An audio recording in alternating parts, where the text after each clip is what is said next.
Hi guys, welcome to my channel, and for today's video we will be learning about thermodynamics. So if you're a mechanical engineer or an aspiring engineer, this is one of the basic fundamentals of our subject or our course.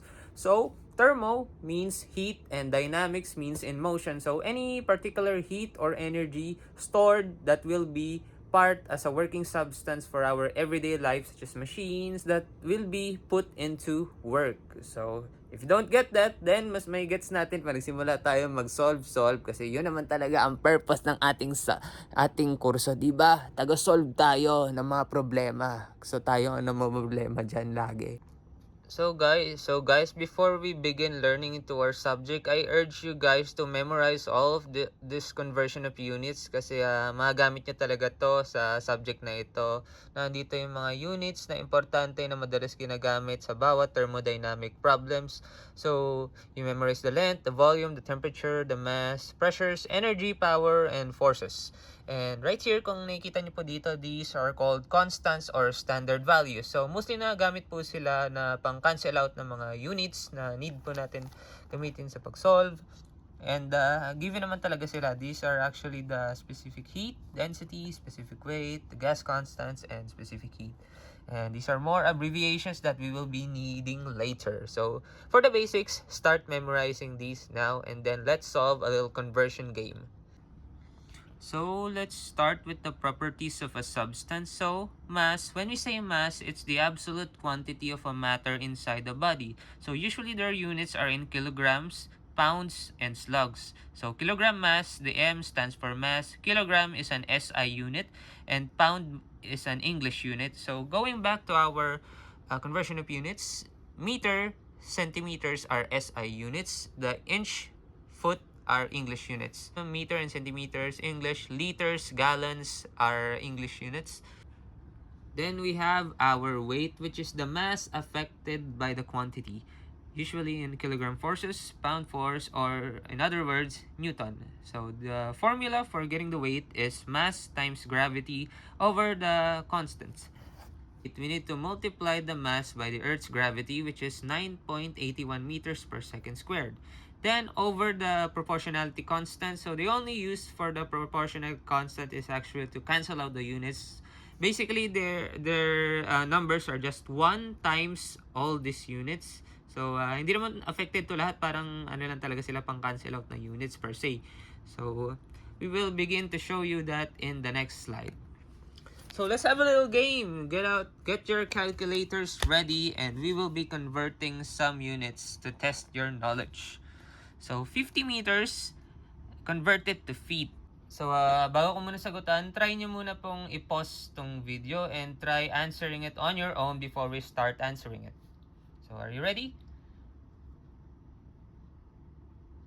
Okay, so let's begin. 50 meters to feet. So it's an English unit. We're going to be converting an SI to an English unit. So if you remember, 1 meter is equals to 3.2808 feet, or you can just use 3.28 feet. So to get that, we must first write 50 meters here. Then another one, diba? Sabi nga natin, ang pag-convert is to cancel out. So, you need to convert, usually cancel out na po to dapat. So, what you need to do is to put 1 meter here, diba? 1 meter is equals to 3.28 feet. Ayan. So, para ma-cancel out po, usually the rule of, multiplication, cancel out the numerator and the denominator, di ba nga, may invisible number dito na 1. So, we cancel out 50 meters and 1 meter. Then, we just multiply 50 by 3.28. So, let's start 50 times 3.28. Ayan. So, we have 164 feet. If you got it correct, then congratulations. You did it well. So, basically, that's it. That's the answer. Then, next up, we will be converting volume. So, 20 cubic meters into gallons. So, ano natandaan po natin? SI unit to English unit again. So, may imaginary number here. Then, ilan ang 1 cubic meter? Yes, that's right. 1 cubic meter is equals to 1,000 liters. So, step by step po talaga natin. Ang isang gallon equals to 1 gallon is equals to 3.785 liters. So, this time, madi-divide naman ito. So, let's type that into the calculator. 20 times, okay, para hindi malito, 1,000 over 1 magets natin. Madali makakatch up. 3.785. There you go, guys. Our answer is 5,284.0158.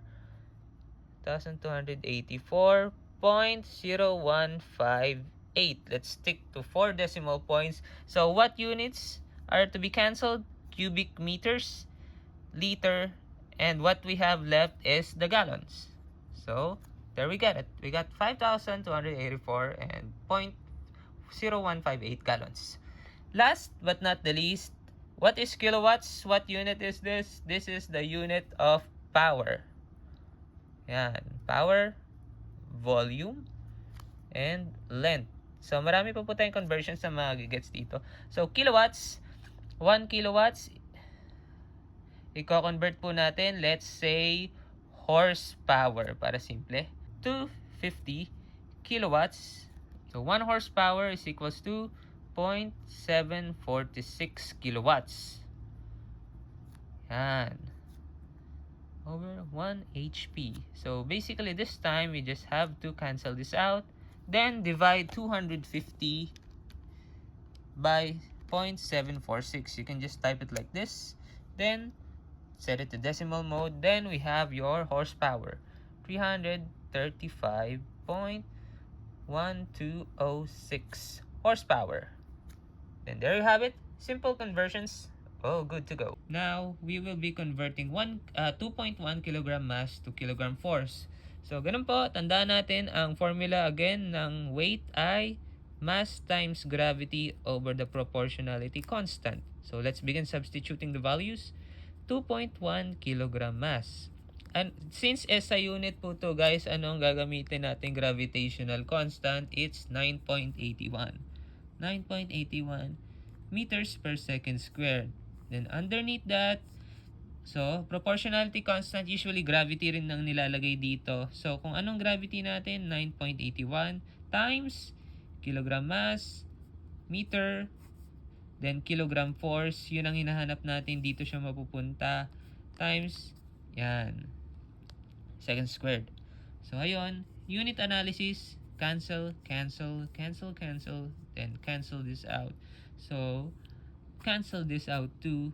So basically, ang mangyayari lang po, ang K natin ay ang pang-cancel out lang ng units. So parang nagpalit lang talaga siya. So naging kilogram force. So here guys, we have more working substance formula. So ang natutunan po natin kanina is all about weight, which is where we multiply our mass by our certain gravity. So more formulas beginning with the volume, so cylinder or a sphere. So throwback lang sa geometry po natin. Then, moving on to density, it's the ratio of mass over the volume, or how much mass is occupying a certain space inside this cylinder. That's our density. So, mass over volume lang po siya. Then, moving on to specific volume. Ano naman to? Ratio ng volume on our mass. So, divide the volume by mass. Then for a specific weight, it's actually weight over volume naman. So if ever na hindi available yung weight, hindi giniven sa problem, you can always go back to the formula of weight, which is mass times gravity. And po, i-multiply mo lang yung mass sa gravity po natin na 9.81. Kung ready na po kayo, we are going to be officially solving our very first problem. A cylindrical drum 67 inches tall and 1.5 meters in diameter is filled with a fluid with a density of 800 kilograms over cubic meters. So we need to find the volume, the mass, the specific weight, and the specific volume of the fluid. So first we write down the given: 67 inches in height, 1.5 meters in diameter, and what else? The density is 800 kilograms per meters cube. Ano pa ba? And our gravity is 9.81 meters per second squared. So, observing the units, this is all SI units. And 67 is an English unit. So we need to convert it first into meters. So again guys, 1 inches is 0.0254 meters. So we need to convert it into meters. So simply multiply it by this. Let's type in your calculator. 0.67 then fraction bar 4 1 inch. There you go. So yun lang po. To solve these kinds of problems, we make sure that our values are in uniform, or simply say SI lahat, SI. So letter A, volume muna ng ating fluid. So volume of a cylindrical tank. Remember, that is a cylinder. So back to our geometry lessons. The volume of a cylinder is pi d squared times height over 4. So let's plug in the values. Diameter here. Make sure there's a square there. Then 1.7018 meters for our height. And divided by 4. So that's your volume now.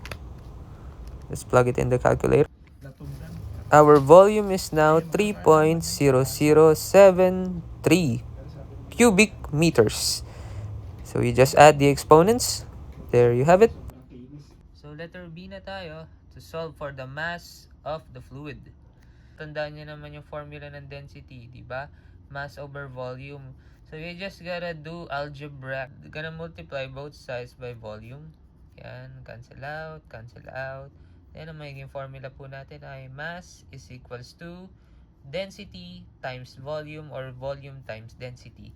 So meron na po tayo nakuha volume, which is this one. So step by step talaga siya. Therefore, we can already plug it in.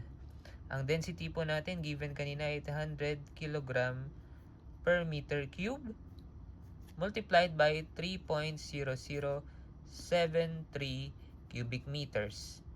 So ang maka-cancel, cubic meters, then we just simply multiply 800 kilograms by 3.0073. Then our mass is 2,405.84 kilograms. There we have it. That is our mass. Then this is our volume. Next step is the specific volume. So volume over mass lang po siya. So since nakuha na natin parehas yung volume at ang mass here, and the other one there, so simply plug and play. 3.0073 cubic meters divided by our mass, which is 2,405.84 kilograms. So let's solve. Our volume would be 0.00125 cubic meters. There you have it. Kilograms. Last is the specific weight. So weight over volume lang po ang need natin dito gawin. Or mass times gravity over volume. So we need to write this out now. Our weight is 2,405.840 kilograms times 9.81 meters per second squared. Then you need to divide it by our volume, which is 3.0073 cubic meters. Then our final answer would be 7,848 Newton meter cube. So ayan po, bumalik dito ang proportionality constant natin para makancel lahat.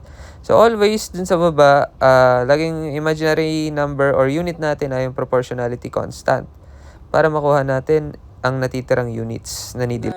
Ayun guys, ang simple solving of our first thermodynamics lesson. And if you enjoyed this video, please give it a like, subscribe, and tell tell me some improvements that I may need kasi first time ko lang po ito magturo in YouTube. Bye guys, see you in the next video.